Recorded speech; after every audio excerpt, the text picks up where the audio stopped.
ঘটনাটো মানে কি এতিয়া আমি সকলোৱে ফেচবুক ইউজ কৰোঁ আৰু এতিয়া আমি ডেইলি বহুত পষ্টত আমি কেতিয়াবা লাইক কৰোঁ, কেতিয়াবা হাঁহা ৰিয়েক্ট কৰোঁ, কেতিয়াবা কেয়াৰ ৰিয়েক্ট কৰোঁ, তেনেকুৱা বহুত ধৰণৰ ৰিয়েকশ্যন থাকে আমি কৰোঁ। আৰু মই একচুৱেলি মই মানে গমেই পোৱা নাছিলোঁ যে তেখেতে এগৰাকী IAS অফিচাৰ বা DC বা কোনোবা। কমেণ্ট এটা আহিলে, মই অলপ ফানি পালোঁ, ফানি পাই পিনে মই এইটোত এটা হাঁহা ৰিয়েক্ট কৰি দিলোঁ। কৰি দিয়াৰ পিছত আৰু এইটো 2023ৰ কথা। মোৰ ওচৰত কল আহিছে 23rd January 2025ত। মোক OC-য়ে কল কৰিছে, কোকৰাঝাৰ OC-য়ে, যে আপোনাৰ নামত এটা কেছ আহিছে, আপুনি ইমিডিয়েটলি থানাত আহিব লাগে। মই কৈছোঁ মই থানাত মানে কিয় আহিম, মোৰ নামত কেছটো কওক। তেখেতে কেছটো ক'বলৈ ৰেডি নহয়, কোকৰাঝাৰ OC-য়ে। তেনেকৈ কওঁতে মই ক'লোঁ আপুনি মোক চামন দিয়ক তেতিয়াহ'লে। তেতিয়া মই গম পালোঁ যে মোৰ নামত এটা কেছ ৰেজিষ্টাৰ হৈছে। তাৰপিছত OC-য়ে কিন্তু ক'বলৈ ৰেডি নহয়। তাৰপিছতে মই মানে মোৰ অধিবক্তাক ক'লোঁ যে এনেকৈ মোৰ নামত এটা কেছ আহিছে, এনেকৈ কথা। তো তাৰপিছতে অধিবক্তাই OC-ৰ লগত কণ্টেক্ট কৰিব ট্ৰাই কৰিলে, OC-য়ে কেছৰ কথা একো নকয়। তাৰপিছত মোৰ আৰু এজন লয়াৰক মই ক'লোঁ কোকৰাঝাৰ কোৰ্টৰ, তেখেতৰ নাম ডেংকু ব্ৰহ্ম। তেখেতে মোক সহায় কৰিলে আপোনাৰ চাৰ্টিফাই কপিটো ওলাবৰ কাৰণে। তেতিয়া মই গম পালোঁ যে মানে অনাৰেবল ডেপুটি কমিশ্যনাৰ মিছ বৰ্ণালী ডেকা মেডামে মই জাষ্ট এটা হাঁহা ৰিয়েক্ট কৰাৰ কাৰণে তেখেতে মোৰ ওপৰত এটা FIR দিছে। তো মই মানে আচৰিত পাইছোঁ মানে যে আজি মই এটা ৰিয়েকশ্যন দিয়াৰ কাৰণে মই আজি ঢেকীয়াজুলিৰ পৰা কোকৰাঝাৰ কোৰ্টত আহিবলগীয়া হ'ল, মই বেইল ফাইল কৰিবলগীয়া হ'ল। তো মানে নিজকে বহুত মানে এটা বহুত কিবা লাগিছে যে আজি DC এগৰাকীৰ কিমান কাম থাকিব পাৰে। মইতো একচুৱেলি মই গম পোৱা নাছিলোঁ যে মই এজন DC বা IAS অফিচাৰৰ কমেণ্টত এনেকুৱা ৰিয়েক্ট কৰি আছিলোঁ বা কিবা কৰি আছিলোঁ।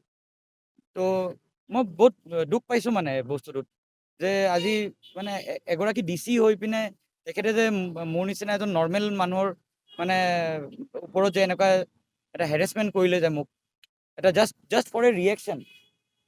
আজি মানে কিমান ক'ত কিমানে ৰিয়েকশ্যন কৰি থাকে। আজি চাওক, তেখেত কোকৰাঝাৰতো DC আছিলে, এতিয়া মেডাম এতিয়া নলবাৰীৰ DC হয়। আজি এজন DCৰ ওচৰতো চবে ভাল কথা লৈ পেলাই নাযায়, কিমান অভিযোগ লৈ পেলাই যায়। তাৰমানে এতিয়া যদি কাইলৈ যদি তেখেতৰ ওচৰত কিমানে যদি বেয়া অভিযোগ লৈ পেলাই যায় বা কিবা লৈ পেলাই যায়, তেখেতে তেতিয়াহ'লে নৰ্মেল মানে আজি যদি মোৰ নিচিনা এজন নৰ্মেল পাব্লিকৰ লগত যদি এনেকুৱা কৰিছে, তো বেলেগ নৰ্মেল পাব্লিকৰ লগতো চাগে তেখেতে আৰু কিবা কিবি কৰি পেলাব। 2023ৰ কথা মোৰ এতিয়া মনতে নাই। এতিয়া দাদা আপুনিও চাগে ফেচবুক কৰে, আপোনালোকে চবে চাগে ফেচবুকত 2023ত আপুনিও কিমান জেগাত কমেণ্ট কৰিছে, কিমান জেগাত লাইক কৰিছে, আপোনাৰো চাগে মনত নাই, মোৰো মনত নাই। মই জাষ্ট ইমানটো FIR চাই পেলাই মই গম পালোঁ যে মই এটা হাঁহা ৰিয়েক্ট কৰিছিলোঁ। সেইটোৰ পৰাই মানে মোৰ নামত কেছ দিছে। মানে মোৰ অধিবক্তাই কোৱা মতে মিষ্টাৰ নৰেশ বৰুৱাৰ নাম মানে মানুহ এজনৰ কমেণ্টত বোলে মই হাঁহা ৰিয়েক্ট কৰিছোঁ। মই একো মনত নাই। 2023ৰ কথা। 2023ত যদি কেছটো হ'লে হয় তেতিয়াহ'লে বেলেগ কথা। 2023ত আৰু মই কমেণ্ট কৰাই নাই, কমেণ্টটো মই কৰা নাই। মই জাষ্ট বেলেগ এজনৰ কমেণ্টত মই ইমজি এটা দিছোঁ।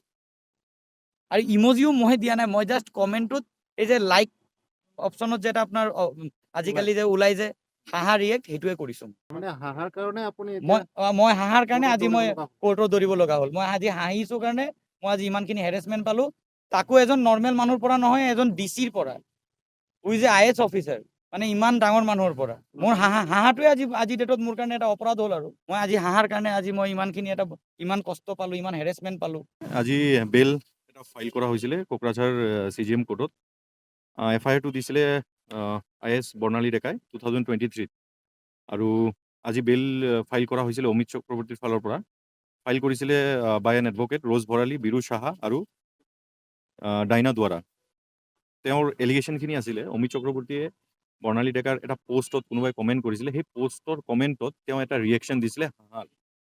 তাৰ কাৰণেই তেওঁৰ এগেইনষ্টত IAS বৰ্ণালী ডেকাই কেছ এটা ৰুজু কৰিছিলে 2023ত কোকৰাঝাৰ PS-ত।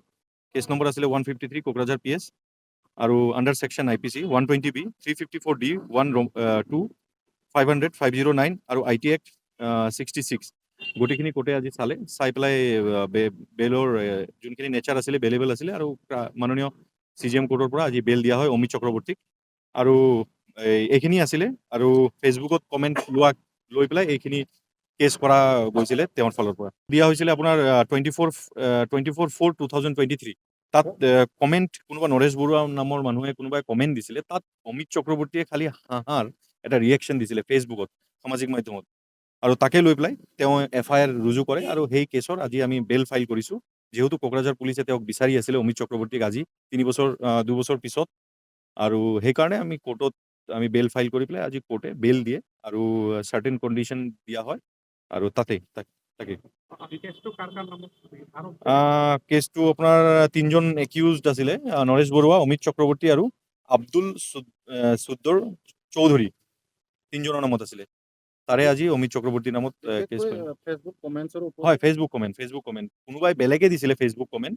মোৰ যোনজন যাৰ কাৰণে মই বেল ফাইল কৰিলোঁ অমিত চক্ৰৱৰ্তী, তেওঁ খালি ফেচবুকত ৰিয়েকশ্যন এটা দিছিলে হাঁহিৰ।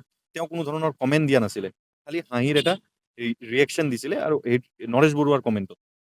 তাকে লৈ পেলাই কেছ ৰুজু হয় আৰু আজি বেল ফাইল কৰা হ'ল। স্মাইলিং হাঁহাৰ কাৰণে দিছে, হাঁহিৰ যোনটো আমাৰ ইমজি থাকে তাত ফেচবুকত, সেইটো দিয়াৰ কাৰণে কেছ ৰুজু হয়। হয়, তেতিয়া তেওঁ DC আছিলে বুলি গম পালোঁ এই কোকৰাঝাৰৰ।